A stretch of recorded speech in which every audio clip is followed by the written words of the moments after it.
ఈరోజు 'దిగంబర ముని శాంతి సాగర్' అని ఇది పదో టాపిక్ అండి. ఇందులో ఒకరోజు రాజా సాహెబు ఇల్లంతా శుభ్రం చేయించి, అగరవత్తులు వెలిగించి, ప్రాతకాలం నుండే నమోకార మంత్రం జపిస్తున్నాడు. ఇది చూసి తాతయ్య, "ఈరోజు మన ఇంటికి ఎవరు వస్తున్నారు?" రాజా సాహెబు అన్నాడు. రాజా అడగగానే, "ఎవరొస్తున్నారు మన ఇంటికి?" అని అడగగానే రాజాసాహెబ్ అన్నాడంట, "మీ అమ్మమ్మ చెప్పలేదా? ఈరోజు నా గురువుగారు ఇంకొక మునితో వస్తున్నారు. చూడు రాజా, నీవు ఊరిలో అందరితో ఏదో తుంటరి పనులు చేస్తుంటావు. నేను నిన్ను ఎప్పుడూ ఆపలేదు, ఆటంకపరచలేదు. నీకు వ్యతిరేకంగా ఎవ్వరితో నేను చాడీలు వినలేదు. కానీ చెవులు విప్పి విను. నా గురువుతో ఏ విధమైన తుంటరితనం లేదా అభద్రత నా గురువుకి కలిగిస్తే నేను క్షమించను" అని చెప్పేసి వాళ్ళ తాతయ్య రాజాతో అన్నారంట. రాజా అన్నాడు, "గురువా, గురువెవరు? వారు ఏం చేస్తారు?"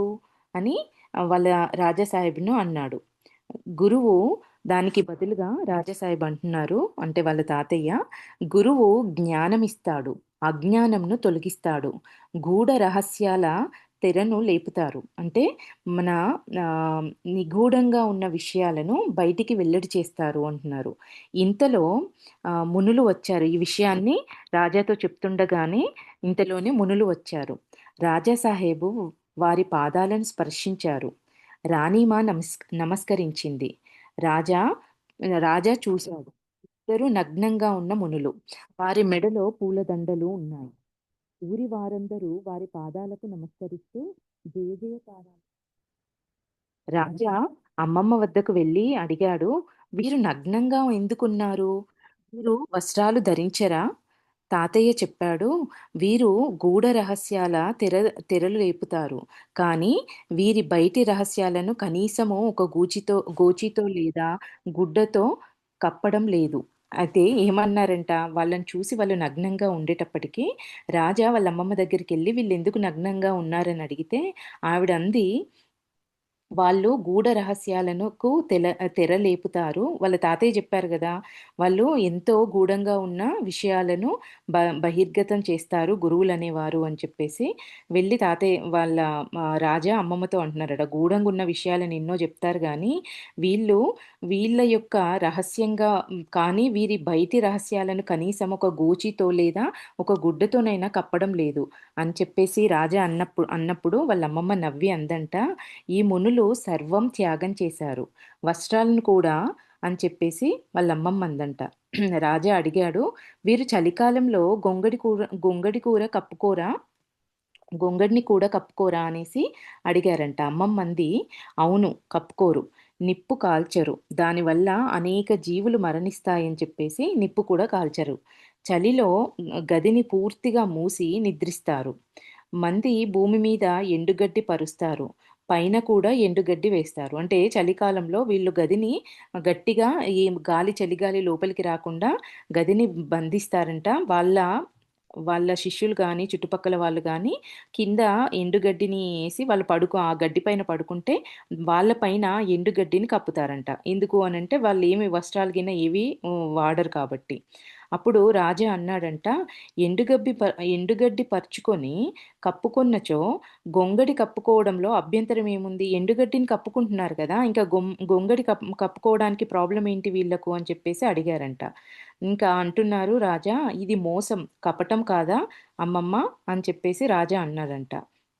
రాజా మరలా ద్వారం ద్వారము 2 వైపులా ఇద్దరు స్త్రీలు తలపై నీళ్ల కుండలు పెట్టుకున్నారు. మూడవ స్త్రీ చేతిలో అరటి ఆకు ఉన్నది. "ఇదేమిటి?" అని అడిగారు. వాళ్ళ ఇంటి ముందు ఇద్దరు స్త్రీలు అదో ఆహ్, ఏమ ద్వారం 2 వైపులా ఇద్దరు స్త్రీలు తలపైన నీళ్ల కుండను పెట్టుకొని నిలబడ్డారంట. మూడవ స్త్రీ చేతిలోనేమో అరటి ఆకుంది. "ఏంటిది?" అని చెప్పేసి అమ్మమ్మని అడిగాడు. అప్పుడు ఎవరి ఇంటి ముందో అమ్మమ్మ చెప్తుంది, "ఎవరి ఇంటి ముందు ఇద్దరు స్త్రీలు నిండు కుండలతో, ఒక స్త్రీ చేతిలో అరటి ఆకులతో నిలిచి ఉండునో వారి ఇంట్లో భోజనం చేస్తానని ముని మహారాజు ఆలోచించాడు" అని అమ్మమ్మ అంది. తన ఆలోచన ఏంటి? ఎవరింటి ముందైతే ఇద్దరు స్త్రీలు నిండు బిందెలతో నీళ్ళతో ఉంటారో, ఎవరి చేతిలో ఒక స్త్రీ చేతిలో అరిటాకుంటుందో వాళ్ళ ఇంట్లో ఆ ముని మహారాజు భోజనం చేస్తాడు అనేది ఆయన ఆలోచన అని చెప్పేసి అమ్మమ్మ చెప్పింది.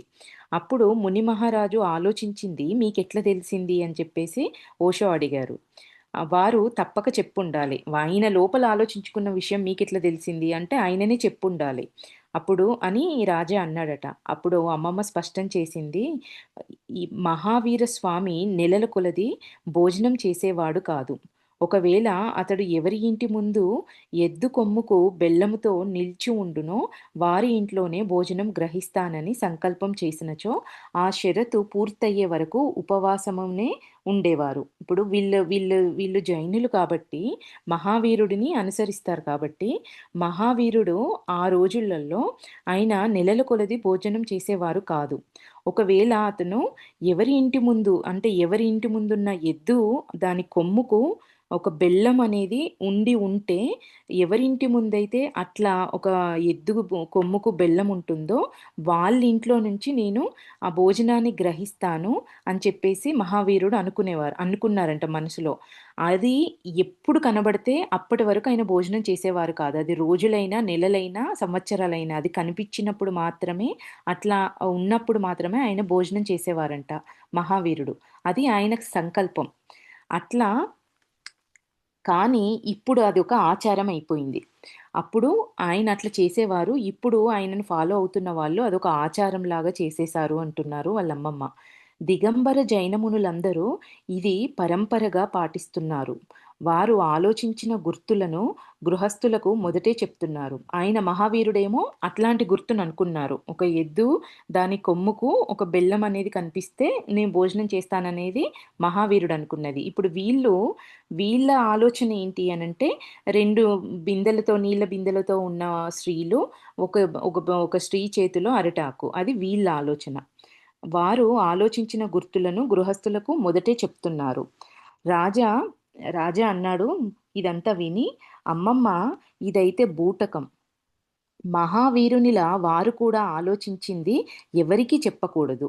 భోజనం దొరకకపోయినా సరే, మహావీరుడు అలానే చేశారు గదా! నిజంగా ఆయనను ఫాలో అయ్యేవాళ్ళైతే, మహావీరుడు ఏం చెప్పాడో, ఏం చేశాడో అట్లానే ఆయన ఫాలోవర్స్ చెయ్యాలి. ఇట్లా ముందుగానే చెప్పడం అనేది ఇది సరికాదు. ఇది బూటకము అని చెప్పేసి రాజా అంటున్నాడు.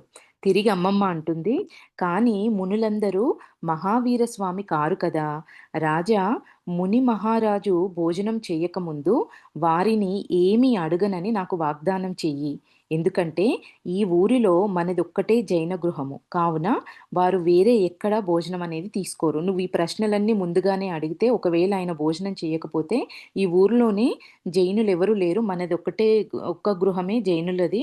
కాబట్టి ముందు నువ్వు ఆయన భోజనం చేసేంత వరకు ఏ ప్రశ్న అడగనని చెప్పేసి నాకు మాటివ్వు" అని చెప్పి అమ్మమ్మ రాజాతో చెప్పింది. రాజా అంటున్నాడు, "సరే అమ్మమ్మ, భోజనం తర్వాత అడగొచ్చు కదా!" అని చెప్పేసి అన్నాడు. కానీ అమ్మమ్మ సమాధానం ఏం చెప్పలేదు. అంతే భోజనం తర్వాత అయితే అడగొచ్చు కదా! అనేసి అక్కడికి అయిపోయింది ఆ టాపిక్. ఇంకా కంటిన్యూయేషన్‌గా రాజా అంటున్నాడు. ఇంకా రాజా ఆలోచించసాగాడంట. ఈ అమ్మమ్మ చెప్పింది, తాతయ్య చెప్పింది, జరిగేదంతా ఆలోచిస్తున్నాడు. రాజా ఆలోచించసాగాడు. ఇదేం త్యాగమో, ఇదేం వ్రతమో, తాతయ్యకు ఇది ఆడంబరమని తెలిసి కూడా వారికి ఆశ్రయం ఇస్తున్నాడు. ధర్మము అతి పవిత్రమైనది. ధర్మమైతే ఒక ప్రవహించే ధార. ధర్మ అనునాయులు పరంపర పేరుతో ఎందుకు తప్పుడు పనులు చేస్తున్నారు అంటే ధర్మాన్ని అనుసరించేవారు పరంపర పేరుతో మహావీరుని పరంపర ప్రవహించే దార ధర్మం అనేది ఒక ప్రవహించే దార. ఆయన ధర్మమనే ధర్మమనే ధర్మ అనునాయులు పరంపర పేరుతో ఎందుకు తప్పుడు పనులు చేస్తున్నారు అని చెప్పేసి రాజా ఆలోచించసాగాడంట. ఇంకా రాజా ముని దగ్గరకు వెళ్ళగానే ఆహ్, ఆయనకి దుర్వాసన వచ్చిందంట. అమ్మమ్మను పక్కకు పిలిచి అడిగాడు, "ఇదేం వాసన?" అని చెప్పేసి వాళ్ళ అమ్మమ్మని అడిగారంట. అమ్మమ్మ చెప్పింది, "స్నానం చేస్తే, పళ్ళు తోమితే హింస అవుతుందని వీరు చెయ్యరు." రాజా అన్నాడు, మంది వీరి దగ్గరికి వెళ్తే దుర్గంధం వల్ల పీడ అయితే హింస కాదా? ఇతరులను దుఃఖపెట్టడం కష్టం కష్టం లేక పీడ కలిగించడం ఇవన్నీ హింస అనుకుంటాను" అని చెప్పేసి అంటున్నారు. అంటే వాళ్ళు పళ్ళు తోమడం, స్నానం చేయడం వల్ల ఆ క్రిములు చనిపోతాయి. అది హింస అనన్నప్పుడు, వాళ్ళ దగ్గర నుంచి దుర్గంధం వస్తుంది. వాళ్ళ దగ్గరికెళ్ళినప్పుడు ఎదుటి వాళ్ళు ఇబ్బంది పడుతున్నప్పుడు, వాళ్ళు బాధపడుతున్నప్పుడు, అది హింస కాదా? వాళ్ళని బాధ పెట్టడం అనేది హింస కాదా? అని చెప్పేసి ఓషో అడిగారంట. ఇంకా ముని మహారాజు భోజనం చేస్తుంటే రాజాసాహెబు విసనకర్ర విసురుచుండెను. ఆ ముని ఇంటికొచ్చిన వాళ్ళ గురువు భోజనం చేస్తూ ఉంటే వాళ్ళ తాతయ్య విసనకర్రతో విసురుతున్నారంట. ఆయన ఆ ముని 2 చేతులతో భోజనం తీసుకొని నోటితో తినసాగారు. చేతులు కడుక్కొని ఒక ఎత్తైన ఆసనం మీద కూర్చొని ప్రవచనం ప్రారంభించాడు. అహింస ఆయన ప్రవచనము ఏంటంట అంటే, అహింస, పరోపకారము, భూతదయ, వ్రతము, సంయమనము, త్యాగము, తపము గూర్చి పాడిన పాటే పాడి పాడి చివరలో రాజాసాహెబు వైపు చూసి, మీరేమైనా ప్రశ్నలు అడగవచ్చు అని చెప్పేసి అడిగారు. వాళ్ళ తాతయ్య వైపు చూసి, మీకేమైనా ప్రశ్నలుంటే అడగవచ్చు అని చెప్పేసి అన్నాడంట. నేనిప్పుడు ముని మహారాజుతో ఏమైనా ప్రశ్నలు అడగవచ్చా అని చెప్పేసి ఆ రాజా అడగగా ఏమైనా అడగవచ్చు అని చెప్పి, మీ తాత మాటలు ఏం పట్టించుకోకు. వాళ్ళ అమ్మమ్మ చెప్తుంది. నేనిప్పుడు ముని మహారాజుని ప్రశ్నలు అడగవచ్చా? తినేసాడు. ప్రవచనం అయిపోయింది కదా! ఇప్పుడు అడగవచ్చా అని అమ్మమ్మని అడుగుతున్నాడు రాజా. వాళ్ళ అమ్మమ్మ చెప్తుంది. ఇప్పుడు చక్కగా అడగొచ్చు. మీ తాత మాటలు అసలు ఏం పట్టించుకోకు. నిర్భయంగా అడుగు అని అమ్మమ్మ చెప్పింది. ఇంకా రాజా అన్నాడు, ముని మహారాజా మీరు స్నానం ఎందుకు చెయ్యరు? పళ్ళెందుకు తోమరు? మీరు నగ్నంగా ఎందుకుంటారు? శుభ్రంగా ఉండటము ధర్మ విరుద్ధమా? ముని శాంతిసాగరు జవాబిచ్చాడు. ఈ ప్రశ్నలన్నింటికి జవాబివ్వడం మొదలుపెట్టాడంట ఆయన ముని శాంతిసాగర్. మేము ప్రతి ఒక్క వస్తువును త్యాగం చేశాం. వస్త్రాలను కూడా. స్నానం, పళ్ళు తోమడం వ్యర్థ కర్మలు. వ్యర్థ కర్మ వ్యర్థ కర్మ బంధనముల నుండి విముక్తులమైనాం మేము. మేము తపం, త్యాగం ద్వారా కోరికలను జయించాం. మేము సంపూర్ణ అహింసా వ్రతం తీసుకున్నాం. వెంటనే రాజా అన్నాడంట, కానీ మీరు భోజనం చేస్తున్నారు, నీళ్లు తాగుతున్నారు, శ్వాస తీసుకుంటున్నారు. వీటిని త్యాగం చేయలేదేంటి? ముని మహారాజ్ అన్నాడు, ఇవన్నీ శరీరం ఉండటానికి ఆవశ్యక కర్మలు. వీటిని మేము కర్మలని ఒప్పుకోము అని ముని మహారాజ్ చెప్పారంట. రాజా అన్నాడు తిరిగి మళ్ళీ, మీరు ఒప్పుకున్నా ఒప్పుకోకపోయినా అవి కర్మలే. తినడము, శ్వాసించడము, నీటిని తీసుకోవడము. నీళ్లు తాగుతున్నారు, తింటున్నారు, శ్వాసిస్తున్నారు. అవి శరీరం నిలబడడం కోసం నేను చేస్తున్నానని ఆయన అంటున్నారు. రాజానేమో నేను వాటిని కర్మలుగా తీసుకోను అని ఆయన అంటున్నారు. రాజా ఏమంటున్నారు ఓషో గారు, మీరు ఒప్పుకున్నా ఒప్పుకోకపోయినా అవి కర్మలే.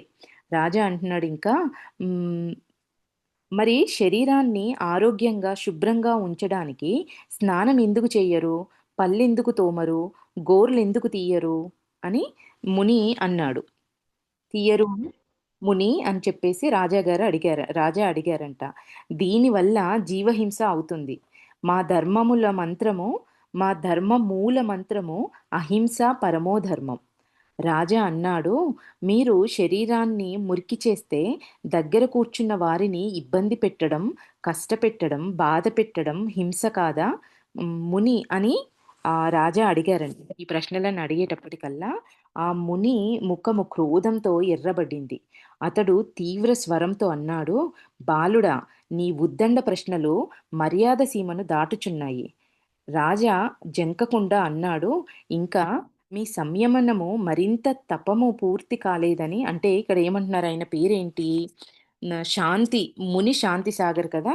ఇంకా వెంబటే నీ నీ ఉద్దండ ప్రశ్నలు మర్యాద సీమను దాటుచున్నాయని చెప్పేసి ఆయన తీవ్రమైన స్వరంతోటి క్రోధంగా ఆయన అనేటప్పటికల్లా ఇంకా రాజా అన్నాడట ఏమాత్రం భయపడకుండా, ఇంకా మీ సంయమనము మరియు తపము పూర్తి కాలేదని మీ క్రోధం చూపిస్తుంది. ముని ఏమీయూ చెప్పలేక మౌనమయ్యాడు. వెంబటే ఇంక మీ తపం అనేది పూర్తి కాలేదు. మీరు ఇంకా క్రోధాన్ని జయించినట్టు లేరు అని చెప్పేసి అనంగానే ఆయన సైలెంట్ అయిపోయారట. ఇంకా రాజా అన్నాడు, నేను విన్నాను మీరు చలిలో కూడా గొంగలి కప్పుకోరు, అగ్నిని కూడా కాల్చరు. మరి ఎండుగడ్డి మీద గదిలో పడుకుంటారు ఎందుకు? మహావీర స్వామి కూడా ఇలానే పడుకునేవారా?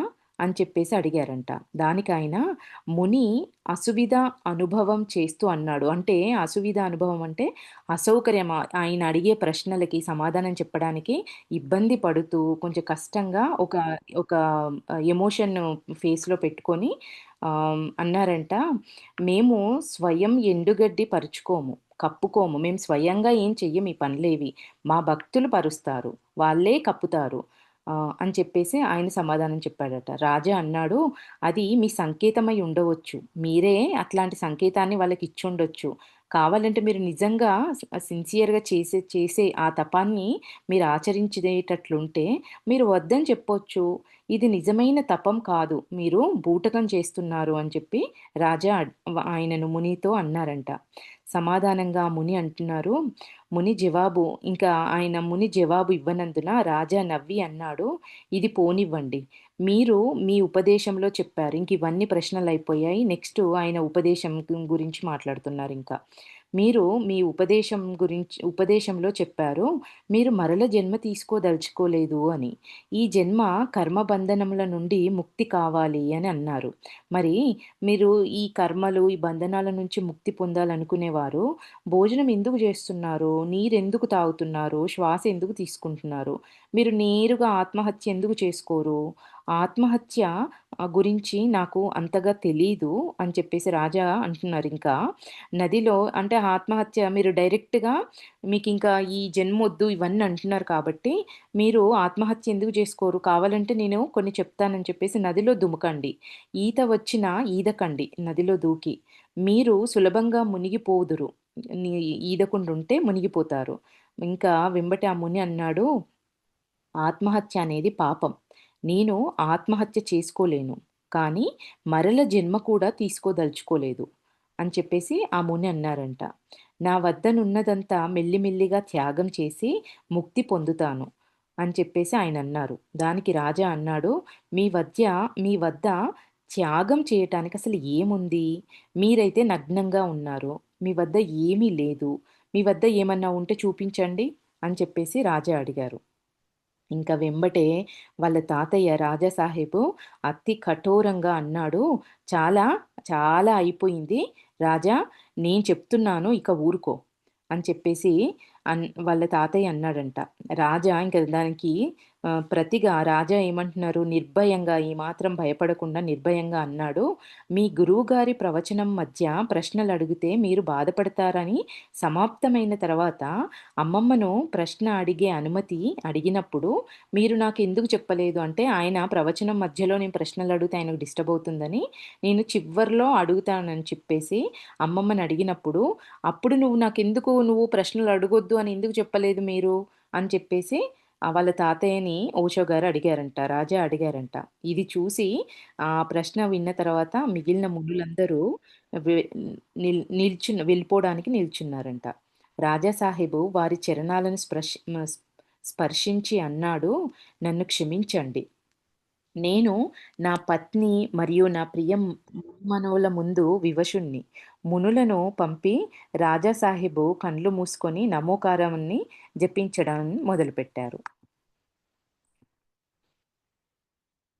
రాజా తాతతో అన్నాడు, "నేనడిగిన ప్రశ్నలకు మీ మీ మునులు జవాబు ఇవ్వలేనందున మీకు చాలా బాధగా ఉందా?" వాళ్ళంతా లేచి ఎళ్ళిపోయిన తర్వాత ఆయనకి కోపమొచ్చింది కదా! వాళ్ళ తాతయ్యకి. ఇంకా సైలెంట్‌గా కళ్ళు మూసుకొని నమోకారాన్ని జపించారంట. ఇంకా దానికి రాజా వాళ్ళ తాతయ్య దగ్గరికెళ్ళి, "నేను ప్రశ్నలడిగినందుకు మీ మునులు జవాబు ఇవ్వలేనందుకు మీకు చాలా బాధగా ఉంది కదా! నాపై కోపం కూడా ఉంది కదా!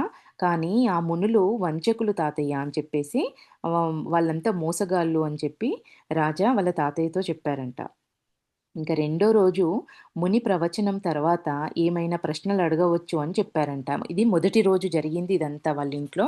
ప్రవచనము రావడము, వాళ్ళు భోజనం చేయడము, ప్రవచనం ఇవ్వడము, దాని తర్వాత ప్రశ్నావళి, ప్రశ్నలేమన్నుంటే తెలుసుకోవడం. అట్లా వీళ్ళు ఒక 5, 10 రోజులు అట్లా వీళ్ళ ఊరిలోకొచ్చినప్పుడు వీళ్ళింట్లో ఇట్లాంటి సత్సంగంలాగా జరుగుతుందంట. మొదటి రోజు జరిగింది ఇదంతా. ఇంకా రెండవ రోజు కూడా ఆ ముని ప్రవచనం తర్వాత ఏమైనా ప్రశ్నలు అడగవచ్చు అని చెప్పారు. ఆ ఊరి అమాయక ప్రజలు చదువురాని వారు, అంధవిశ్వాసులు. ఏమి అడుగుతారు వాళ్ళు? రాజా మరల నిలబడి అడిగాడు. ముని మహారాజా, నేను మీరు ప్రవచనంలో సంతారా గూర్చి మాట్లాడారు. కానీ అంటే అన్నీ ఆహారము, నీరు ఏమీ తీసుకోకుండా ఉండడమండి సంతారా అంటే. దీని గురించి మాట్లాడారు. కానీ సంతారా అనైతే ఆత్మహత్య. సంతార అనేది ఆత్మహత్య.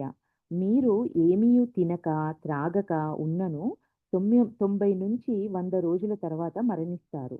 ఇన్ని రోజుల వరకు ఆ పీడను భరించుట కంటే ఒకేసారి నేరుగా ఆత్మహత్య చేసుకోవటం మంచిది కదా! అయినా ఏమీ తినకుండా, ఏమీ తాగకుండా ఉండాలి అనేది ప్రవచనంలో చెప్పారంట. దాన్ని ఈ రాజా ఏమంటున్నారు, అది ఆత్మహత్య. అది మీరు చెప్పిన దాన్ని ఆత్మహత్య అంటారు. ఇట్లా తినకుండా, తాగకుండా శరీరాన్ని మాడుస్తూ ఉండడం కన్నా, ఒకేసారి చనిపోవడం, ఆత్మహత్య చేసుకోవడం మేలు అనేది ఆయన ప్రశ్నిస్తున్నారు. ఇంకా నేరుగా ఆత్మహత్య చేసుకోవడం మంచిది కదా అని చెప్పేసి రాజా మునిని అడిగారంట. సంతార పరమ తపము. ఆయన దానికి ఆ ముని అదే చెప్తున్నారు. సంతార అంటే పరమ తపము. సువర్ణం అగ్నిలో కాలే స్వచ్ఛము వంటిది. స్వచ్ఛమవుతుంది. సువర్ణం అనేది అగ్నిలో కాలిన తర్వాతనే అది స్వచ్ఛమవుతుంది అని చెప్పేసి అన్నాడంట. రాజా అన్నాడు, "మీరు దానిని తపము అనండి. కానీ అది ఆత్మహత్యనే. మీరు పేరేమని చెప్పి మీరు తపమన్నా ఏమన్నా దాన్ని ఆత్మహత్యనే అంటారు" అని చెప్పేసి తిరిగి రాజా అన్నారట.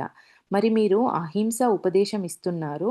ఇది ఆత్మహింస కాదా? మీరేమో అహింస అంటున్నారు. మీ ఆత్మను ఇట్లా ఏం తిండి పెట్టకుండా ఇట్లా మాడుస్తూ దీన్ని మీ ఆత్మని హింసించడమే కదా! ఇది హింస కాదా?" అని చెప్పేసి ఆయన ప్రశ్నించారు. ఇంకా ఇది వినగానే ఆ ముని ముఖం ఎర్రబడ్డది. గట్టిగా అరిచాడు. "కూర్చో బాలుడా!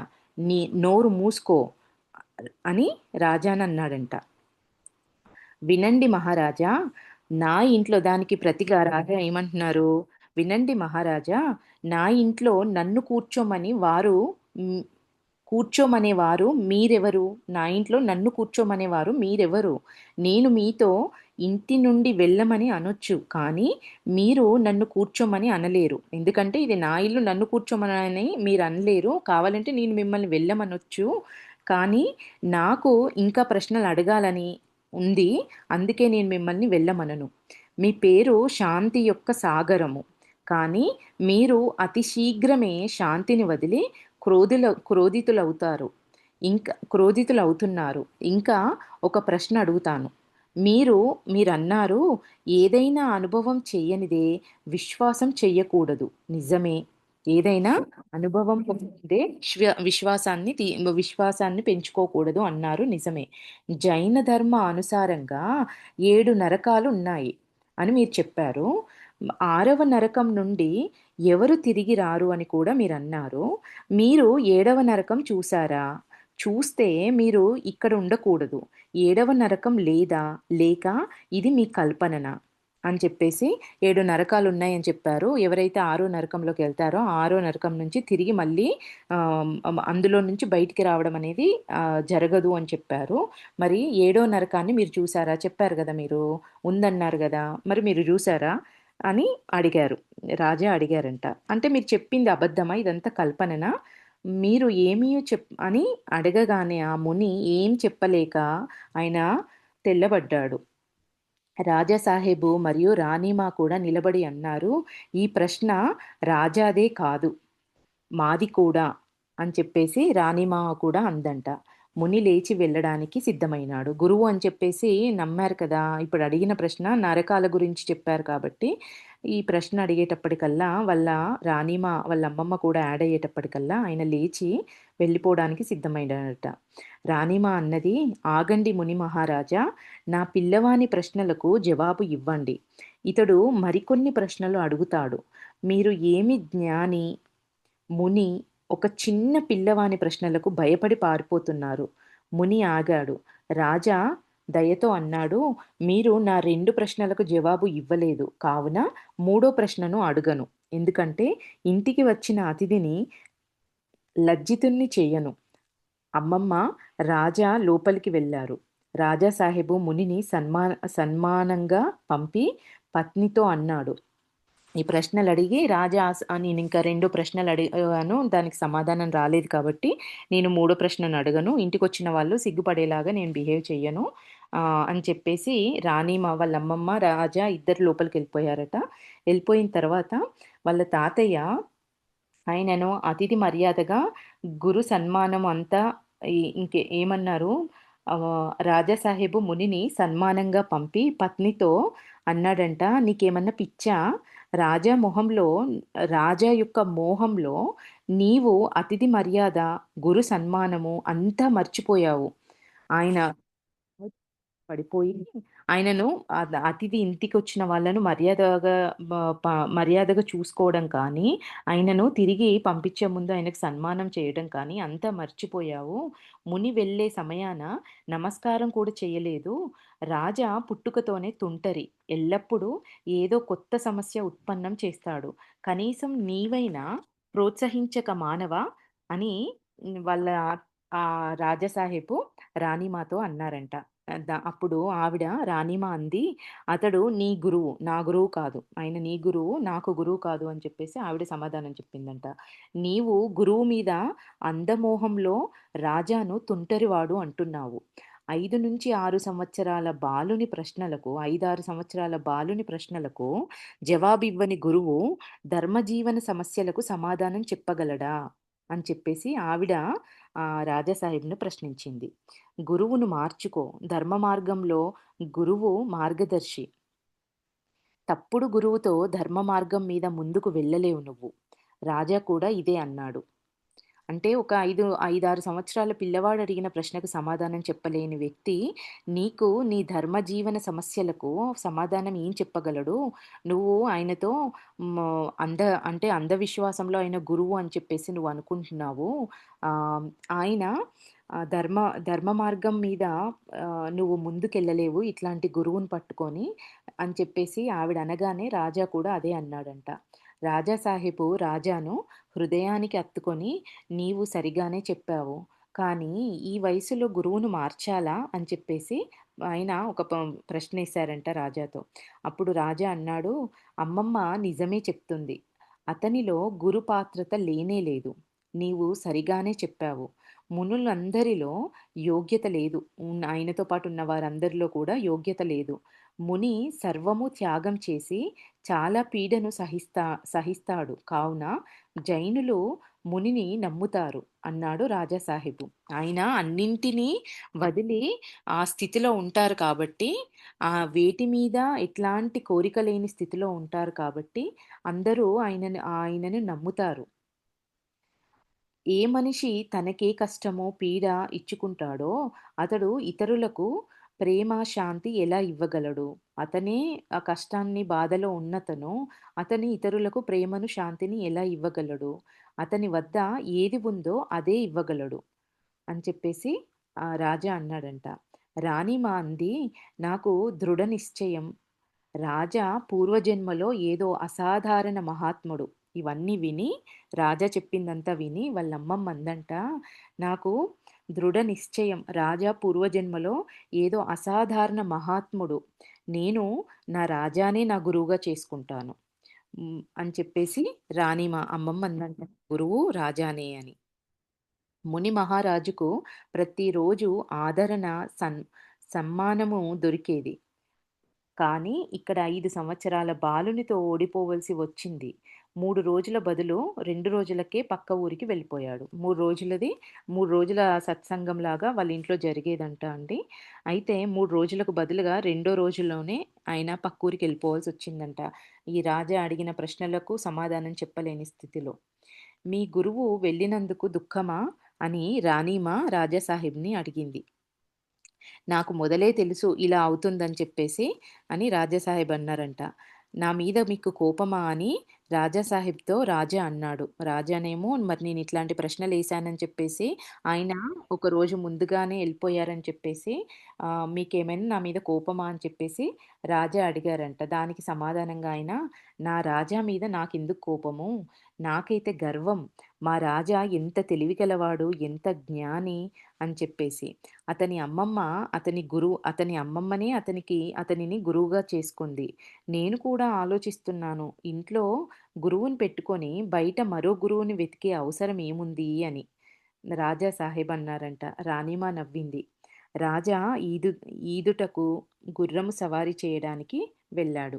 ఇది ఆహ్, నెక్స్ట్ టాపిక్ అండి. ఈ టాపిక్‌లో 'దిగంబర ముని శాంతి స్వాగరు' అనేది ఈ టాపిక్. నెక్స్ట్ టాపికొచ్చేసి 'బూర నమ్మిన బంటు' 11ది ఈ టాపిక్‌లో. బు రాజా అప్పుడప్పుడు బూరాను అద్భుతమైన అనేక ప్రశ్నలు అడిగి ఆందోళన పరిచేవాడు. చెప్పు బూరా, ఈ ప్రశ్నలేంటో చెప్తున్నారిక్కడ. బూరా చెప్పు, చెట్లు ఆకుపచ్చగా ఎందుకుంటాయి? సూర్యుడు తూర్పు నుండే ఎందుకు ఉదయిస్తాడు? చంద్రుడు తగ్గుతాడు, పెరుగుతాడు ఎందుకని? నీళ్లలో ప్రతి వస్తువు తేలిక ఎందుకవుతుంది? నది ఎందుకు ప్రవహిస్తుంది? వర్షం కురిసినప్పుడు నదిలో నీరు ఎక్కడికి వర్షం కురియనప్పుడు నదిలో నీరెక్కడి నుండి వస్తాయి? సూర్యుడు వేడిగా ఎందుకుంటాడు? చంద్రుడు సూర్యునిలా వేడి ఇవ్వడు ఎందుకని? చంద్రునిలో మచ్చ ఎందుకుంది? ప్రశ్నలు సమాప్తం కాగానే బూర అనేవాడు, నేనైతే చదువురాని పల్లెటూరు వానిని. నాకేం తెలీదు. నాకొక్కటే తెలుసు, రాజా భయ్యాకు మా అందరికంటే అధికంగా తెలుసు అని. అందుకే ముని మహారాజు మాట ఆగిపోయింది. ఊరు విడిచి పారిపోయాడు. ఇప్పుడు ఊర్లో వాళ్ళందరికీ తెలిసిందేంటి అనంటే, ఆయన సమాధానం ముని మహారాజు సమాధానం చెప్పలేకపోయాడు. ఈ చిన్న బాలుడు అడిగిన ప్రశ్నకి. అంటే చిన్న బాలుడికే ఎక్కువ విషయం అంతా ఎక్కువ అన్నీ ఎక్కువ విషయాలు తెలుసు. ఆయన సమాధానం చెప్పలేని స్థితిలో పక్కన ఊరికి పారిపోయాడు అని. ఇదొక్కటే తెలుసు నాకు అని చెప్పి బూరా అన్నాడంట. ఇంకా రాజా మొదటిసారి వర్షపు నదిలో దుమికి ఒడ్డుకు రాగానే బూరా అన్నాడు, రాజా భయ్యా, నా ఊపిరి ఆగిపోయింది. ఆదేశానుసారము నిన్ను ఆపలేను. ఒకవేళ నీవు మునిగితే రాజా సాహెబ్‌కు ముఖం ఎలా చూపించేది? నేను కూడా కావాలని మునిగిపోయేవాన్ని ఆ ప్రవాహంలో అని చెప్పేసి బూరా అన్నాడంట. రాజా నవ్వన్నాడు, నీరు మన మిత్రుడు. అందుకే మనల్ని తేలుస్తాడు. వర్షపు నీరు అంటే వర్షపు ప్రవాహంలో దూకేటప్పటికి ఆ ప్రవాహము ఆ పోటుకి రాజాకేమన్నా అయిపోయిందో ఏంటో అని చెప్పేసి ఈయన బూర భయపడ్డాడంట. కానీ ఆదేశం ఏంటి? ఎప్పుడూ ఆయన్ని ఆపకూడదు. ఆయన ఏం చేసినా ఆయనకి ప్రొటెక్షన్ ఇవ్వాలే తప్ప ఆయనని ఆపకూడదు అని చెప్పేసి రాణిమా చెప్పింది కాబట్టి నేనేం చెయ్యలేకపోయాను కానీ నేనిట్లా భయపడ్డాను. మీకేమన్నా జరిగేదుంటే నేను ఆ ప్రవాహంలో పడిపోయేవాడిని అని చెప్పేసంటే రాజా అంటున్నాడు, నవ్వన్నాడంట, నీరు మన మిత్రుడు. అతడే మనల్ని తేలుస్తాడు. నేను అసలు ఈదటం తక్కువ. నది ప్రవాహం వెంబటి కేవలం అలా ప్రవహిస్తాను. అప్పుడు చాలా ఆనందం వస్తుంది అని రాజా చెప్పారంట. పూర్ణిమ రాత్రి రాజా అప్పుడప్పుడు 11-12 గంటల వరకు చెరువులో జలక్రీడ చేసేవారు. పౌర్ణమి రోజు రాత్రి 11, 12 గంటల వరకి కూడా చెరువులో ఆడుతూ ఉండేవారంట రాజా. బూర ఒకరోజు అడిగాడు, రాజా భయ్యా, నీవు గంటల కొలది చంద్ర, నక్షత్రాలను రెప్ప వాల్చక ఎందుకు చూస్తావు? అని అడిగారంట. రాజా నవ్వి అన్నాడు, నేను నక్షత్రాలతో మౌనంగా మాట్లాడతాను. చంద్రుని అమృతమును తాగుతాను. మరలా అన్నాడు, బూరా, నీకు నీ నక్షత్రం ఏంటో తెలుసా? అని చెప్పేసి రాజా బూరాని అడుగుతున్నాడు. అమ్మమ్మ అంటుంది, ప్రతి మనిషికి నక్షత్రం ఉంటుంది. ఆ నక్షత్రం నుండి ప్రతి మనిషి నక్షత్రం నుండి వస్తాడు మరియు నక్షత్రంలోకి వెళ్తాడు అని చెప్పేసి అమ్మమ్మ అంటుంది. అని చుక్క విరిగినప్పుడు ఎక్కడో ఓ మనిషి మరణిస్తాడు, మరొకడు జన్మిస్తాడు అని. అప్పుడు బూరా నవ్వి, రాజా భయ్యా, నా చంద్ర నక్షత్రాలు అంతయు నీవే అని చెప్పేసి అన్నాడంట. రాజా చప్పట్లు చరిచి కిలకిల నవ్వాడు. బూరా అన్నాడు, రాజా భయ్యా, నీవు నవ్వితే మధుమాలతి పువ్వులు రాలును. రాజా మళ్ళీ నవ్వాడంట కిలకిల. తర్వాత రాజా బూరాతో అడిగాడు, "నీవు ఎల్లప్పుడూ తుపాకీతో ఉంటావు. నాకేమైనా అపాయం జరిగితే నిజంగానే తుపాకీ పేల్చుతావా?" అని చెప్పేసి రాజా బూరాని అడిగాడంట. బూరా తలూపాడు. "సరే అయితే తుపాకీ పేల్చిప్పుడు" అని చెప్పేసి రాజా అన్నాడంట. బూరా తక్షణమే తుపాకీని పేల్చాడు. చెట్ల మీద పిట్టలన్నీ ఎగిరిపోయాయి. బూరా చేతులు జోడించి, "ఇప్పుడు నా వినతి వినండి. ఇంటికి నడవండి రాజాబయ్య. స్వామి, స్వామిని తుపాకీ చప్పుడు విని చింతాక్రాంతులై ఉంటారు." అంటే వాళ్ళ అమ్మమ్మ, తాతయ్యలిద్దరూ ఈ తుపాకీ చప్పుడు వినగానే, పేల్చిన చప్పుడు విని అంటే ఏదో ప్రమాదం జరిగిందని చెప్పేసి వాళ్ళు భయపడుతూ చింతాక్రాంతులై ఉంటారు. అని ఆ బూర అన్నారంట. నిజమే తాత తుపాకీ చప్పుడు విని బయలుదేరడానికి తయారవుతున్నాడు. అమ్మమ్మ చింతతో ద్వారం వద్ద నిలబడి రాజా నవ్వుతూ ద చింతతో వాళ్ళ అమ్మమ్మ ద్వారం వద్ద నిలబడింది అంటున్నారు. రాజా నవ్వుతూ జరిగిందంతా చెప్పాడు. కానీ రాజాను ఎవరు ఏమీ అడగలేదు. ఇలా ఎందుకు చేశావు అని చెప్పి. రాజా సాహెబు మరియు రాణిమ రాజా మాట దేన్ని ఆపేది కానీ దేన్ని ఆపేది కానీ, ఆటంకపరిచేది కానీ లేదు. ఏది చేసినా కూడా ఆటంకపరచడం కానీ ఏదీ లేదు. రాజా ఒకప్పుడు గుంజకి కట్టి ఉన్న దూడని విడిచేవాడు. దూడ ఆవు పాలంతా తాగేది. ఆవుల కాపరి నిందారోపణ చేస్తే పాల ధర ఇచ్చేసేవారు. రాజా ఒకప్పుడు ఇతరుల ఇళ్లల్లోని పక్షి పంజరంల తలుపులు తెరిచి అందులో ఉన్న పక్షులని ఎగిరవేసేవాడు. ఒకప్పుడు చెట్టు మీద కూర్చొని ఒక బొంగు కర్రకి తాడుతో ఒక కొంకిని కట్టి ఇతరుల తలపై టోపీలను, భుజాన ఉన్న రుమాలను లాగేవాడు. ఆ కొంకితో ఆ కర్రకి కట్టిన ఆ తాడుతో కట్టి ఒక కొంకిని దాంతో ఇతరుల వాళ్ళ తలపై ఉన్న టోపీలను, వాళ్ళ భుజాలపైనున్న రుమాలను లాగేవాడంట. ఒకప్పుడు గయ్యాళి గంప స్త్రీ నీళ్ళ కుండను రాయితో పగలగొట్టేవాడు. ఎవరైతే గయ్యాళి గంపలాగున్న స్త్రీ ఆమె మోస్తున్న ఆ కుండను రాయితో పగలగొట్టేవాడంట.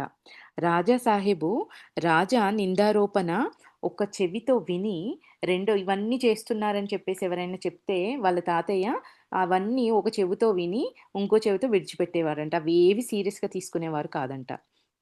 ఎవరికి ఎంత నష్టమైతే అంత వెంబటే ఇచ్చేసేవారు. ఈయన చేసిన పనుల వల్ల ఏదైనా నష్టం జరిగింది అని వాళ్ళు భావిస్తే దానికి ఒక ఫలితాన్ని వెలకట్టి వాళ్ళకి వెంబటే ఇచ్చేసేవారంట. ఇదండి. దీన్ని ఈ రోజుకి ఇక్కడికి ఆపుతాను.